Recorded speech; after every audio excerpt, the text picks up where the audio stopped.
Was muted in the other one? No. I think Pop's saying that you're muted and you're making No. noise. So Yeah. Okay. Okay. Now let's have a look at this one.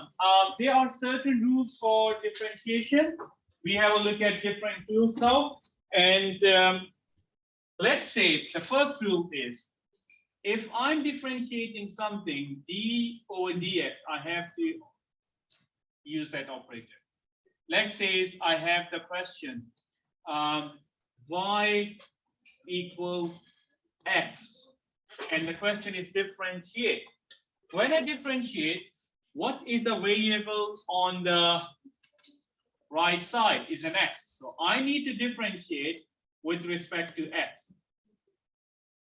Differentiate with respect to x, because the variable is x. If that was a t, I put t. If that was an n, I put n. So that's x by t. Then I need to differentiate it.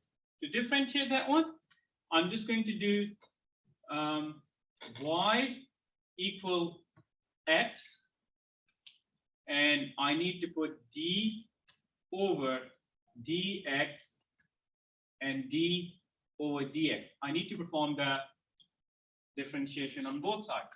It's a good idea to put this thing in bracket. Always remember d over dx of x is just 1. Yeah, this is the first rule you need to learn.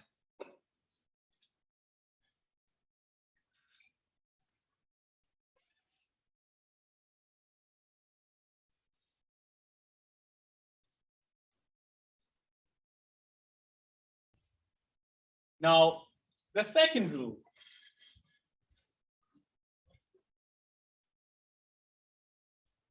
Let's say y equals any constant. It's any constant, k. K is any constant, 1, 2, 3, 9.5, 85, anything. So where k is constant is a number. And I want to differentiate it. So I can differentiate, because I don't know any variable. So I can differentiate with respect to t, x, whatever. So let's say this time I differentiate with x. So I need to differentiate, because there is no variable, I can differentiate however I like, but I still, just for consistency. So I'm going to put here y equals k, and I need to add dy over dx, d over dx, and it's a good idea to put here brackets. Remember, the differentiation of a constant is a 0. So dy over dx is 0. Yeah. If there's 3 over 2, 5 over 7, anything, that is 0. Now then another one, another rule. What if I got a constant and an x together? So let's say I have y equals k x, y where k is constant. I'll do an example in a minute. Y equal kx. How does that work? I need to differentiate with respect to x. So I need to write this way, you know.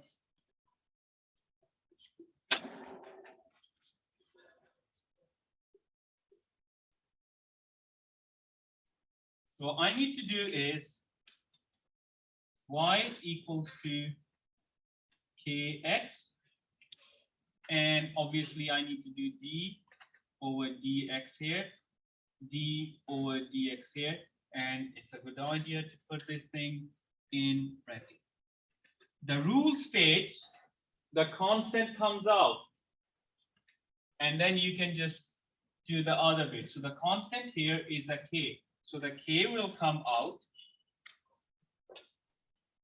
and then you need to do is d over dx of this x. What is d over dx of x? According to the rule number 1, it is 1. So if there is a constant with a variable, it is just a k.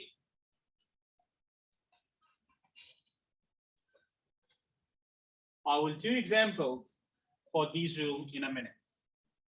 Okay, next thing, rule number 4.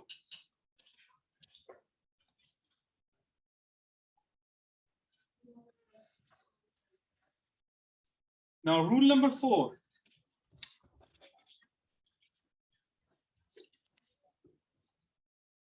Let's say I got that thing. Y equal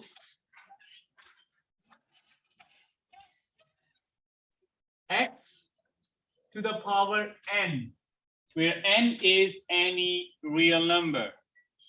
50, 60, 90, 5, 4, 1.9. The way we differentiate this one is first, because there is a differentiate with respect to x, which means I need to put d over dx, and here I need to put d over dx, and this side is going to be a y, and this side is going to be x to the power n. The rule states this way: the power comes out. The rule states the power comes out. So whatever this power is, this comes out. N comes out. The rule states, put the x, reduce the power by 1, n minus 1. And then differentiate whatever is in the bracket.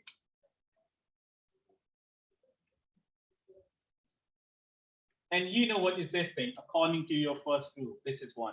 So if I simplify that one, I can write dy over dx equals n x n minus 1. This is the rule.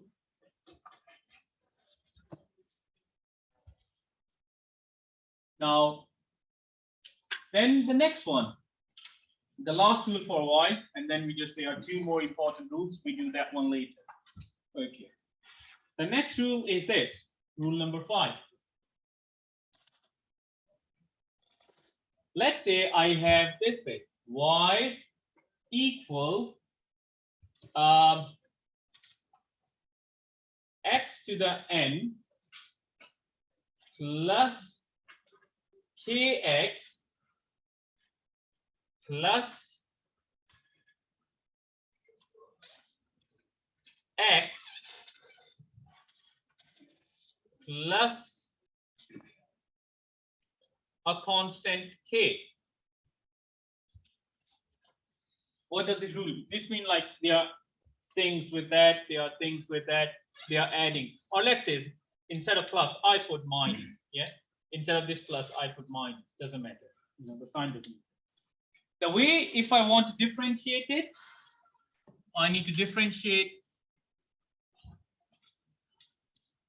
So that will become a dy over dx, and that becomes a d over dx of the whole thing, x to the n minus kx plus x minus k. Yeah, I have to differentiate all of them.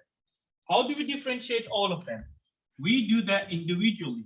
So I'm going to do d over dx of x to the n minus d over dx of kx plus d over dx of the x minus d over dx of the k. And you know how it works. Because what I've done is this one, you know how that works, rule number 4. This one, rule number 3. This one, rule number 1. This one, rule number 2. And you know how it works. Okay. Now, let's have a look at some examples in the next video, like how these rules actually work.